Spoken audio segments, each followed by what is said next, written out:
Imagine a life so perfect, it almost seems staged. A pristine mansion in the English countryside, a handsome, wealthy husband who defends battered women in court, and a beautiful, elegant wife who hosts the most exquisite dinner parties. This is the life of Jack and Grace Angel. To the outside world, they are inseparable, a true love match. But if you look closer, if you look really closely, you might notice something strange. You might notice that Grace never answers the phone. She doesn't have an email address, and she never, ever leaves the house without Jack. This isn't a love story. It's a story about what happens when the front door closes and the lock clicks shut. Grace thought she had found her fairy tale. At 32, she had resigned herself to being single, mostly because she came as a package deal. She was the primary caregiver for her younger sister, Millie, who had Down syndrome. Grace loved Millie more than anything in the world, but most men found the responsibility too much. Then came Jack. He was charming, successful, and most importantly, he adored Millie. He didn't just accept her, he danced with her in the park. He promised that once they were married, Millie would live with them in a big house with a yellow bedroom just for her. It was everything Grace had ever prayed for. They married quickly, a whirlwind romance that felt like destiny. The mask fell the moment the wedding reception ended. On their wedding night, Jack didn't hold her. He ignored her, but the true horror began on their honeymoon in Thailand. Jack took Grace to a hotel, but not the luxury suite he had promised. He took her to a generic room and revealed the truth. There was no housekeeper. There was no love. Jack didn't want a wife. He wanted a victim. He confessed, with a chilling calmness, that he was a psychopath. He didn't care about sex. He got his thrill from fear. He fed on it. And he had chosen Grace not for herself, but because of Millie.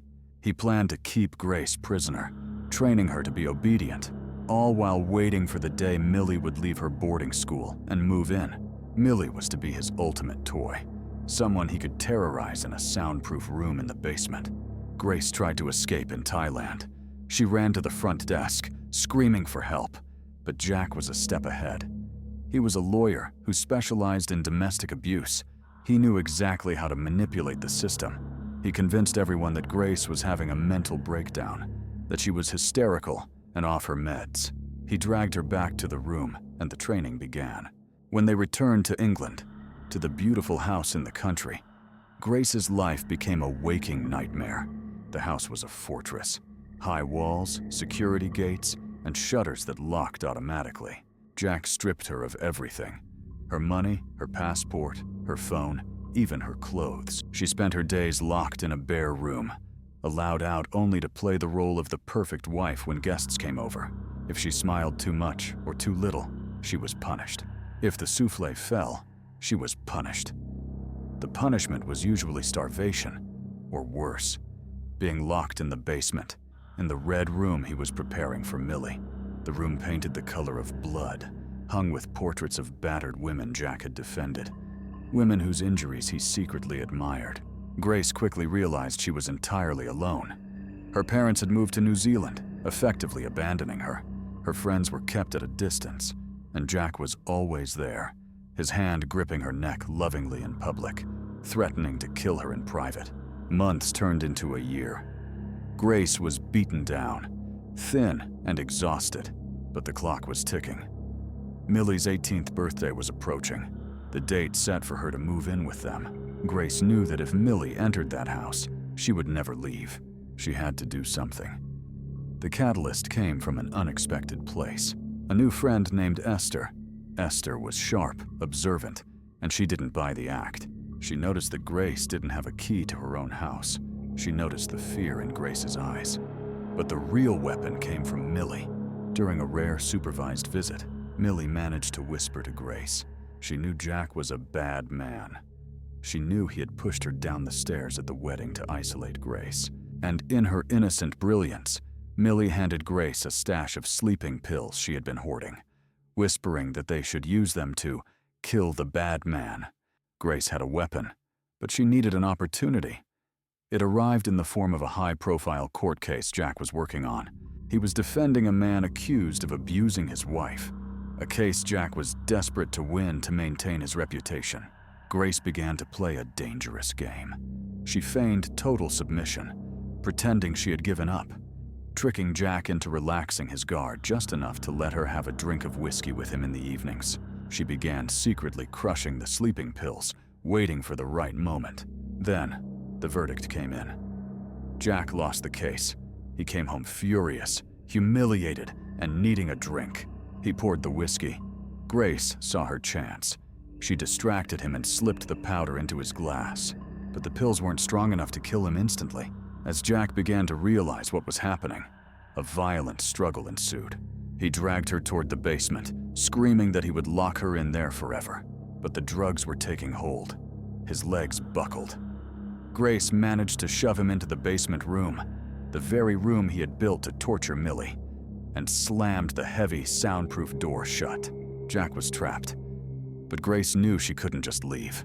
She had to create an alibi. She couldn't be the wife who murdered her husband. She had to be the victim of a tragedy. She cleaned the house frantically. She packed a bag. And then, terrified and trembling, she left the house, leaving her husband screaming in the soundproof dark. She boarded a plane to Thailand, alone, just as Jack had instructed her to do previously, as a punishment for his lost case. She ran away, leaving him behind to die of dehydration in his own dungeon. Grace spent days in Thailand, terrified. She sat by the phone, waiting for the news, playing the part of the worried wife waiting for her husband to join her. Finally, the call came from the British embassy. Jack Angel had been found dead. She flew back to England, bracing herself for the police, for the questions. Had she left fingerprints? Would they figure out the timeline? At the airport, it wasn't the police who met her. It was Esther. They sat in a coffee shop, the noise of the terminal buzzing around them. Grace was ready to lie, to spin the story she had rehearsed. But Esther looked at her, calm and steady. Esther told her that the police believed it was suicide. They thought Jack, devastated by the lost court case, had locked himself in his study and taken an overdose. Then, Esther dropped the bombshell. She told Grace that she had told the police she saw Jack waving goodbye from the window as Grace left for the airport. Grace froze. She knew Jack hadn't waved. He was already locked in the basement. Esther was lying. Esther was giving her an alibi. Esther looked at Grace and asked one simple question. "What color was Millie's room, Grace?" "Red," Grace whispered. "It was red." Esther nodded. She had suspected the truth. She had seen the cracks in the perfection. And in that moment, without saying another word, they both knew. The monster was dead. The nightmare was over.